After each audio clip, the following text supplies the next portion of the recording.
তেল না পাওয়ার মতনই, তেলের দর হয়েছে বেশি। কয় টাকা করে নিচ্ছেন? এখন 150।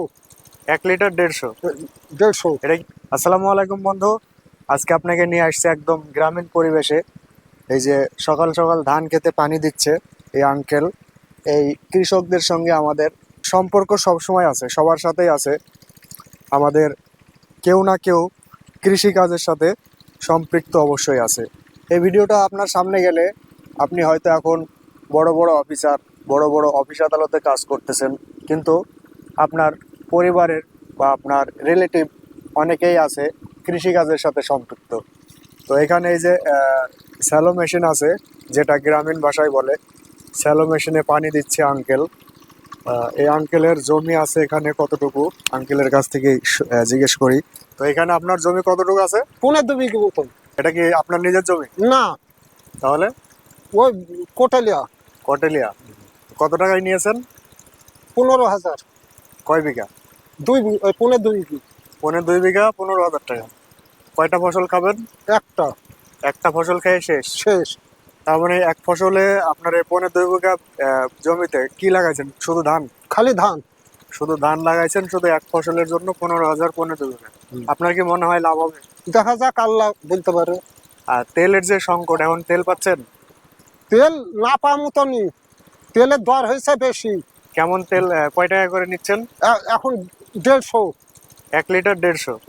150। এটা কি পাওয়া যাচ্ছে নাকি ক্রাইসিস? মানে পাওয়া যাচ্ছে কি পাওয়া যাচ্ছে না? তা আমার সময়তে পাওয়া যাচ্ছে না। তাই? মানে 150 টাকা লিটার তেল, তারপরেও পাওয়া যাচ্ছে না? পাওয়া যাচ্ছে না। যদি তেল না পান তাহলে আপনার এই যে জমিতে আজকে যে পানি দেওয়ার খুবই প্রয়োজন ছিল, যদি তেল না পাওয়ার কারণে আপনার কি ক্ষতি হতো না? তো ক্ষতি তো হতো কি?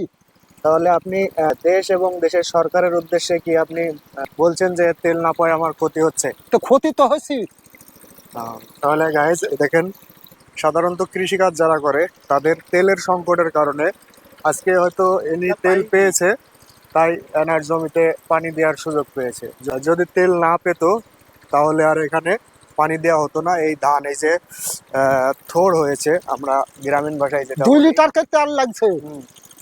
2 বিঘা জমিতে 2 লিটার লাগছে। হ্যাঁ, তো এই দেখেন, পরিস্থিতি এমন এক জায়গায় যাচ্ছে আমাদের দেশের। ধরেন 10 দিন হয়ে যাচ্ছে পানি দেওয়া, হুম। তেল তেল আবার হয়েছে না।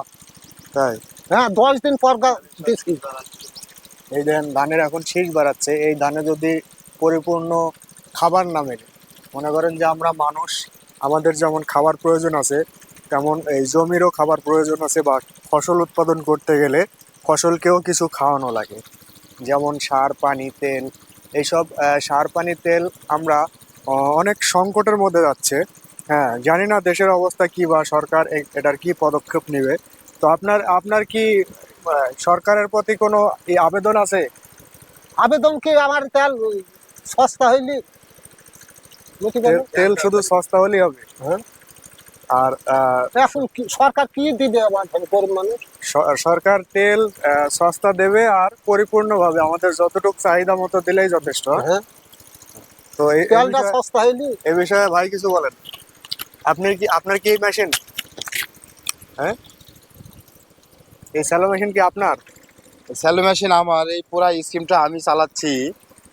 তো দেশের যে অবস্থা, সে অবস্থায় আসলে মাঠে ঘাটে আবাদ করা খুবই কঠিন হয়ে দাঁড়িয়েছে। কারণ তেলের সংকট। যে তেল আগে 100 টাকা লিটার কিনতাম, সেই তেল এখন 150 টাকা লিটার কিনতে হচ্ছে। তারপরেও পাওয়া যাচ্ছে না। দেখেন, আমি সকালবেলায় পানি দিব, আমার নিজেরই তেল পাই নাই। এখন আমি কিভাবে পানি দেব? এটা নিয়ে আমি আসলেই চিন্তিত আছি। শুধু আমিই না, প্রত্যেক কৃষকই চিন্তিত আছে এই বিষয়টা নিয়ে।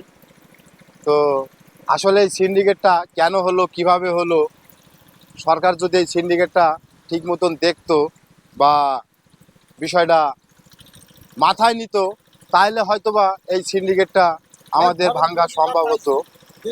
আমি যেভাবে আসছি, চলছে যেভাবে, এভাবে কিন্তু দেশ চলে না। হ্যাঁ, নাও করতে পারে। সিন্ডিকেট আমার তো যেভাবে দরকার। হচ্ছে, এভাবে তো হয় না। আপনার এই স্কিমে কত বিঘা জমি আছে? এই স্কিমে আমার জমি আছে মোট 6 বিঘা থেকে 7.5 বিঘা জমি। তো এটার তেল কি আপনি আপনার দায়িত্বে নিয়ে আসেন নাকি? না, তেল হলো যার যার জমি শেষে তেল নিয়ে আসে, নিয়ে আসি, আমি শুধু স্টার্ট দিয়ে যাই, বা তারা যদি পারে তাহলে তারাই স্টার্ট দিয়ে পানি দিয়ে দেয়। আমার যখন প্রয়োজন হয় তখন আমার টুকু আমি নিজে এসে পানি দিয়ে যাই। এই হলো অবস্থা। তো সরকারের কাছে একটা কথাই বলবো, যে সিন্ডিকেট বাংলাদেশ থেকে যতক্ষণ সিন্ডিকেটটা না ভাঙবে ততক্ষণ তেল সংকট বাংলাদেশ যাবে না। থেকে তেলের সংকট যাবে না। তো এটা নিয়ে আমি অবশ্যই আপনাদেরকে বলছি এবং জনগণকেও বলতেছি যে তেলের বিষয়টা নিয়ে যত সিন্ডিকেট চলছে, তো এই সিন্ডিকেটগুলা আমরা অতি দ্রুত ভাঙার চেষ্টা করব। যদি ভাঙতে পারি তাহলে আমরা সব কিছুতেই আশা করি লাভবান হব, কিন্তু যদি না ভাঙতে পারি তাহলে কিন্তু আমরা লাভবান হতে পারবো না। অবশ্যই। যে তেল কিনেছি 100 টাকা লিটার, সেই তেল 150 টাকা লিটার কিনতে হচ্ছে, আবার পাচ্ছি না। আমি সকালে তেলের ঘরে গিয়ে তেল পেলাম না, ভাগজত বাজারে প্রত্যেকটা দোকানে ঘুরে ঘুরে তেল পেলাম না, লাস্টে খালি হাতে চলে আসলাম। এখন কি করবো এটাই ভাবতেছি।